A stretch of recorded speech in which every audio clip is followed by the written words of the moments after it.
Bismillahirrahmanirrahim. Assalamualaikum warahmatullahi wabarakatuh. Selamat pagi anak-anak solihah. Alhamdulillah kita bertemu lagi pada hari ini. Pagi yang luar biasa. Semangat sehat semuanya. Semoga senantiasa dalam lindungan Allah Subhanahu wa Ta'ala. Anak-anak solihah, pastikan pagi hari ini kalian sudah beramal solih ya. Sejak bangun tidur sampai pagi ini sudah membantu orang tua, sudah memaksimalkan ibadah kalian kepada Allah Subhanahu wa Ta'ala. Bahkan pagi hari ini belajar merupakan salah satu ibadah kalian, yaitu dalam menuntut ilmu. Pastikan dalam menuntut ilmu ini berdoa, kemudian juga sikapnya yang bagus, kemudian juga hindari dari banyak mengeluh dan juga menggerutu, karena itu akan mengurangi keberkahan ilmu kalian ya. Pastikan doa kalian itu selalu agar mendapatkan keberkahan dan kebermanfaatan ilmu ya. Baik, kita akan mulai. Setelah kita mengerjakan bab 1 pada pertemuan sebelumnya, kita lanjut dengan penyelesaian bab 2, yaitu landasan teoritis. Nah, untuk bab 2 ini kalian harus mulai mencari referensi atau sumber-sumber yang dapat menunjang proses penulisan tugas akhir kalian. Mari kita mulai ya.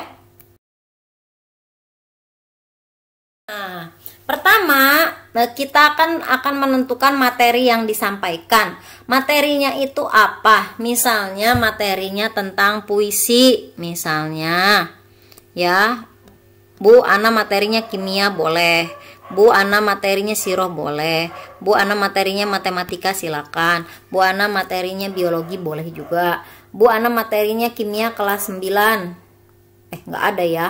Kimia kelas 10 boleh. Kemudian biologi kelas 9 boleh. Misalnya siroh kelas 4 SD boleh. Kemudian akhlak kelas anak TK boleh. Apapun materinya kalian boleh sesuaikan dengan kemampuan kalian.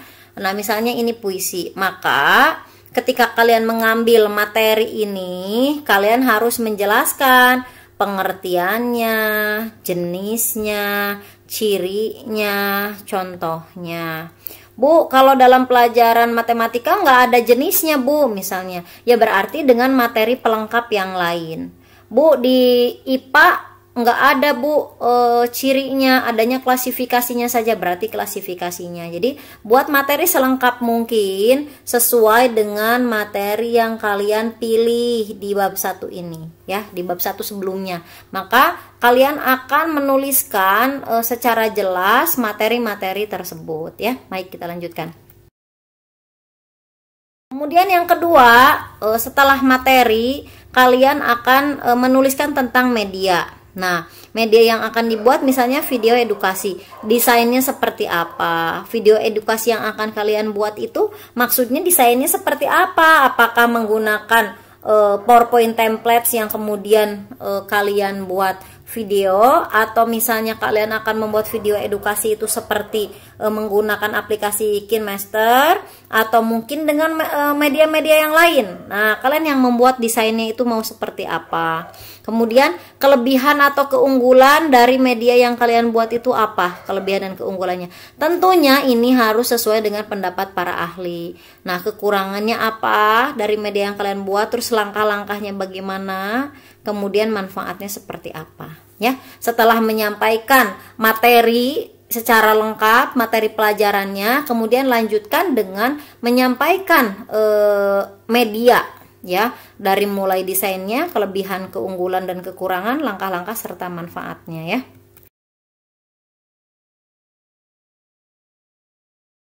Kemudian yang ketiga adalah pilihan jenjang. Nah, seperti yang Ibu sampaikan sebelumnya, tentukan kalian itu misalnya mau melakukan penelitian, uji cobanya itu di jenjang mana. Kalian video edukasi kalian itu akan kalian share di kelas mana. Apakah di anak TK, di SD, di SMP, atau di SMA. Nah, sesuaikan perkembangan anak sesuai jenjang usia tersebut. Yang tadi Ibu sampaikan bahwa jangan sampai kalian video edukasinya untuk anak TK, tapi isinya bahasa yang kalian gunakan seperti untuk anak SMA, atau kalian untuk anak SMA tetapi seperti untuk anak TK, begitu kan. Jadi harus disesuaikan. Nah, kesesuaian anak sesuai usia tersebut, kesesuaian media dengan jenjang, kesesuaian materi dengan kurikulum. Apa maksudnya?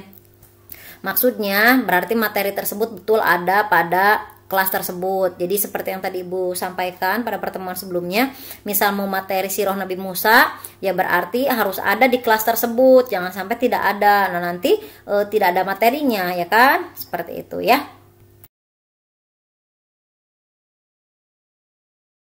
Dan soal. Nah, kuesioner dan soal ini anak-anak solihah nanti membuat kuesioner dan soal. Jadi membuat materinya di bab 2 ini khusus teorinya saja. Jadi teori dari kuesioner dan soal. Kuesioner itu apa? Soal itu apa?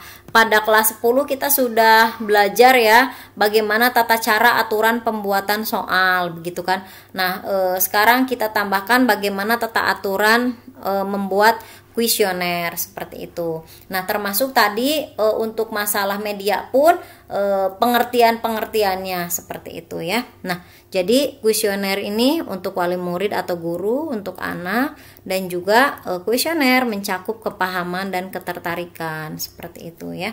Jadi kalau untuk menguji kepahaman dari soal tes, untuk menguji ketertarikan dan motivasi dari kuesioner seperti itu ya. Jadi anak-anak solihah ada dua hal ya. Jadi dari soal maupun dari kuesioner ya. Jadi kalian tuliskan soal itu apa, kuesioner itu apa di bab 2 ya, seperti itu.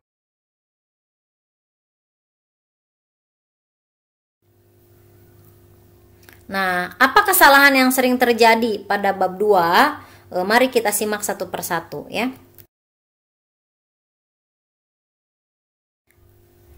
Nah, kesalahan yang sering terjadi pertama, materi tidak lengkap, hanya memiliki 1 atau 2 sumber saja. Usahakan materinya itu bisa sampai 3 sumbernya.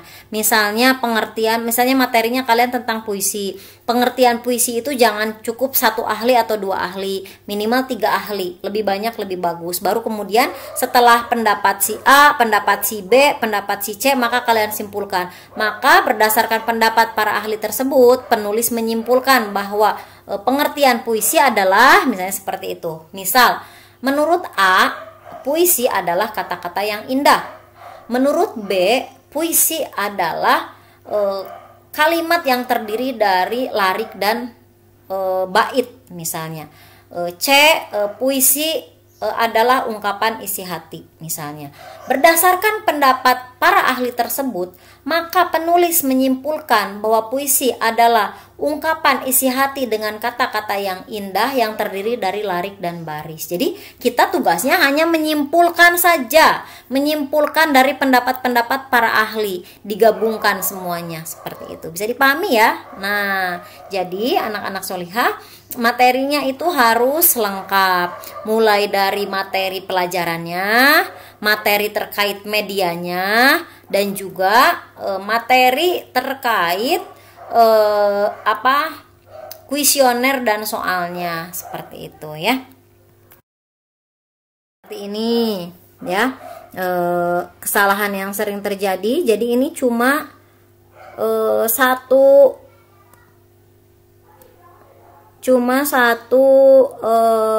sumber. Ini pun tidak dituliskan sumbernya. Tidak boleh seperti ini. Ini salah ya. Tidak tepat. Jadi ini nanti dikira memplagiat seperti itu kan. Jadi ini harusnya dituliskan karangan siapa yang menulisnya, halaman berapa, tahun berapa, dan apabila lebih dari 4 baris, ini kan lebih dari 4 baris, dirapatkan jadi 1 spasi seperti itu ya. Nah, kemudian lagi ini ada lagi nih, ini nggak boleh ada jarak yang jauh begini. Pengertian metode ceramah. Nah, menurut Nana Sujana, nah seharusnya apa tadi kata Ibu? Di akhir nama akhirnya saja. Nah, langsung begini, ceramah adalah penuturan bahan pelajaran secara lisan. Metode ini tidak senantiasa jelek. Nah, seharusnya ini tidak usah pakai menurut Nana Sujana. Kalau mau, menurut Sujana 2000 halaman 77 mengemukakan bahwa metode ceramah adalah penuturan bahasa pelajaran secara lisan. Metode ini tidak senantiasa jelek bila penggunanya dipersiapkan dengan baik, didukung dengan alat dan media seraya memperhatikan batas-batas penggunaannya. Nah, kemudian pakai spasi spasi di enter. Nah, menurut Dr. Andes Muhaimin ini harusnya apa ditulisnya? Muhaimin saja. Menurut Muhaimin DKK, nah begini 9681 menyebutkan bahwa metode ceramah merupakan kombinasi dari metode hafalan diskusi dan tanya jawab seperti itu. Jadi tulislah daftar pustaka yang baik ya. Jadi pakai nama akhirnya, nama belakangnya saja seperti itu ya. Pakai nama belakang, koma, baru tahun dan halaman seperti itu ya. Nah, ini sudah bagus pendapat pertama dari Nana, pendapat kedua dari Muhaimin seperti itu. Kemudian ada lagi satu lagi menurut Weishaupt gitu kan. Nah, kemudian nanti setelah ini kita menyimpulkan. Nah, setelah ada 3 pendapat ahli ini kita simpulkan. Jadi ini pengetikannya kurang tepat, harusnya nama belakangnya saja, tahun sama halaman.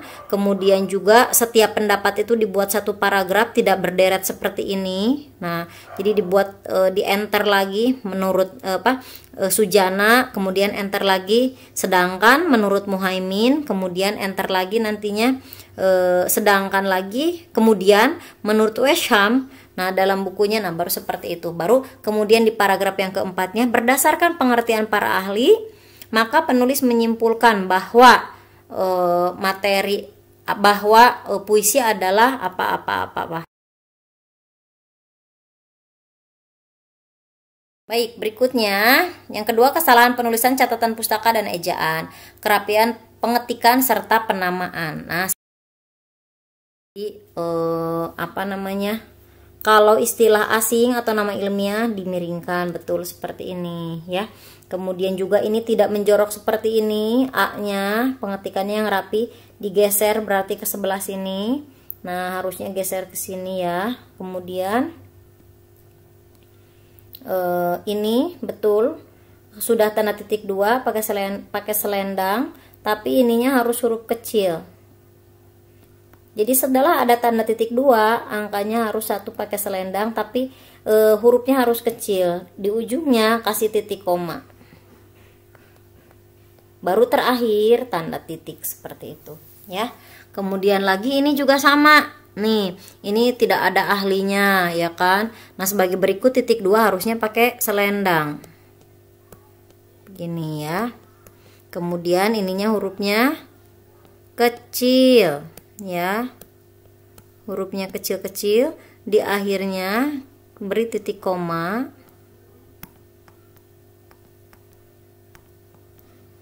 Ini terakhir titik seperti itu. Bisa dipahami ya, jangan sampai ada kesalahan penulisan dalam ejaan.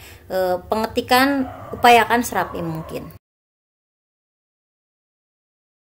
Nah, kemudian lagi ini, nah tidak ada jeda kosong, ini apa ini? Tidak boleh ya. Jadi ini harus naik ke atas seperti itu.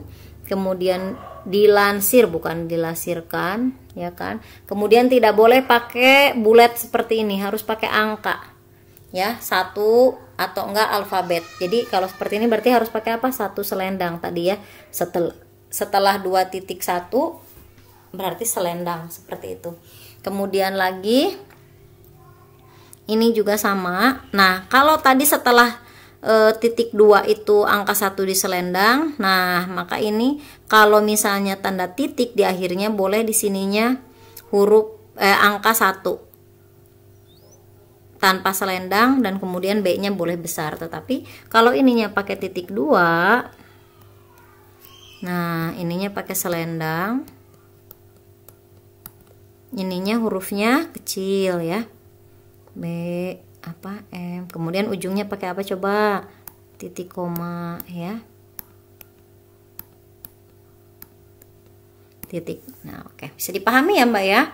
Jadi jangan lupa kalau mau ada titik 2 berarti harus pakai angka 1-nya pakai selendang, pakai huruf awalnya kecil, ujungnya dikasih titik koma, kecuali yang terakhir pakai tanda titik. Kemudian tidak ada space yang kosong ya. Seperti itu, tidak boleh pakai tanda bulat ya.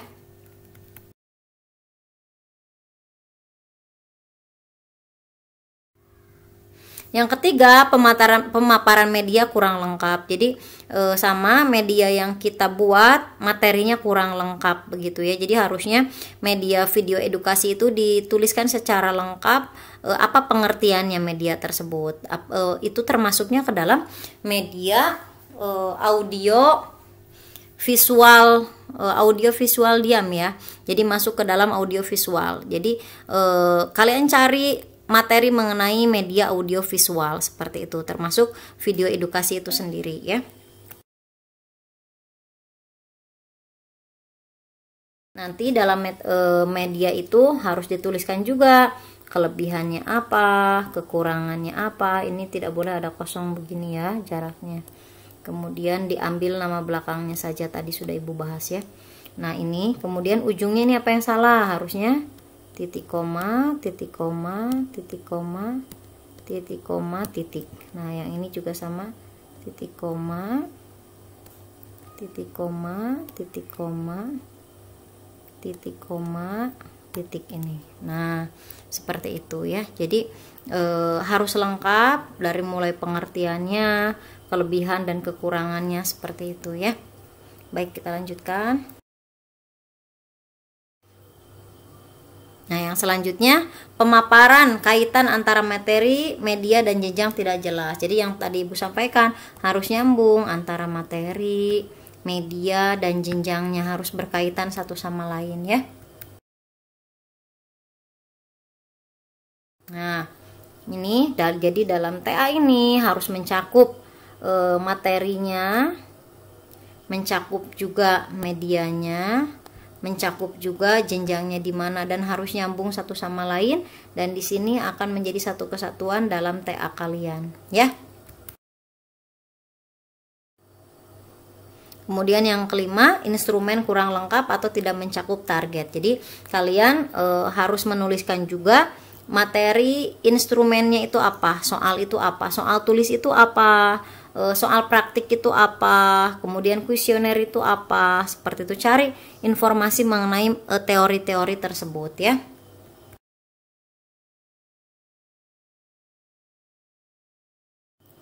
Nah ini dia, soal itu ada apa tadi, ada tulis, ada praktik. Sesuaikan dengan kebutuhan kalian. Misalnya Ana mau soalnya itu praktik, jadi anak-anak disuruh menceritakan kembali boleh, atau misalnya mau tulis biar gampang mengoreksinya tapi juga bisa menguji kepahaman siswa terhadap materi, boleh juga ya. Nah kuesionernya juga ada 2, untuk peserta didik dan untuk guru ya.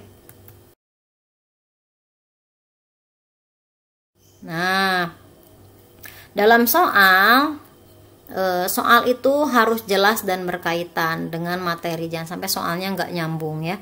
Nah pedoman penilaiannya jelas, pedoman penilaian itu harus jelas, kalau betul skornya berapa, kalau salah skornya berapa, kemudian target dan tujuannya tercapai. Misal kalian melakukan proses pembelajaran itu agar si anak bisa menceritakan sirah Nabi, otomatis kalian harus instrumennya itu tes praktik begitu kan. Tapi kalau misalnya untuk mengetahui silsilah Nabi begitu ya, kalian bisa pakai tes tulis, nanti ada soalnya dan mereka tinggal menjawab. Nah itu untuk menguji kepahaman siswa boleh juga. Jadi target dan tujuannya harus tercapai, harus jelas. Apakah anak bisa menulis, apa cukup tahu saja, apa harus bisa sampai berbicara. Nah itu tergantung dari kalian sendiri ya. Nah, anak-anak baik, selamat mengerjakan bab 2. Pastikan kalian melengkapi semua materi, mulai dari materi pelajarannya, kemudian materi yang terkait dengan medianya, kemudian juga kalian menyampaikan tentang materi yang terkait dengan instrumennya ya, instrumen soal tadi dan juga kuesioner.